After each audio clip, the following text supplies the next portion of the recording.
Khan Mahmood Khan Pakistan Tehreek Insaf parliamentarians की ticket पर election लड़ रहे हैं और वो अभी तक इस हल्के में पीछे हैं। उनसे आगे हैं अभी तक की गिनती के मुताबिक सुहेल सुल्तान तहरीक इंसाफ के हिमायत याफ्ता उम्मीदवार, जिन्होंने अभी तक की गिनती के मुताबिक 2243 वोट हासिल कर लिए इस हल्का NA4 स्वात में कौमी असम्बली की इस नशस्त पर।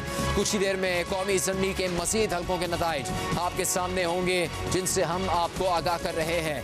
कौमी असम्बली सूबाई असम्बलियों के नताइज, तमाम नताइज आपके सामने रखेंगे। देखिए NA75 नारोवाल का नतीजा, जहां पर दानियाल अजीज बरतरी हासिल किए हुए हैं आज़ाद उम्मीदवार की हैसियत से।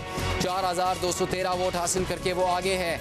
अपने मुकाबिल अनवारुल हक चौधरी, जो कि मुस्लिम लीग नून के उम्मीदवार हैं, उन्होंने सिर्फ 1762 वोट हासिल किए हैं। यहाँ पर दानियाल अजीज को बरतरी हासिल है। दानियाल अजीज आज़ाद उम्मीदवार की हैसियत से इंतखाब में हिस्सा ले रहे हैं और इस इंतखाब में अभी तक की गिनती के मुताबिक उन्होंने 4213 वोट हासिल किए हैं। उनके मुकाबिल उम्मीदवार मुस्लिम लीग नून के उम्मीदवार हैं अनवारुल हक चौधरी। मुस्लिम लीग नून के उम्मीदवार अभी तक की गिनती के मुताबिक 1762 वोट हासिल करने में कामयाब हुए हैं। ये नतीजा है कौमी असम्बली की पंजाब से नशिस्त NA75 का। देखिए अगला नतीजा चंद ही लम्हों में आपके सामने होगा जियो न्यूज़ पर।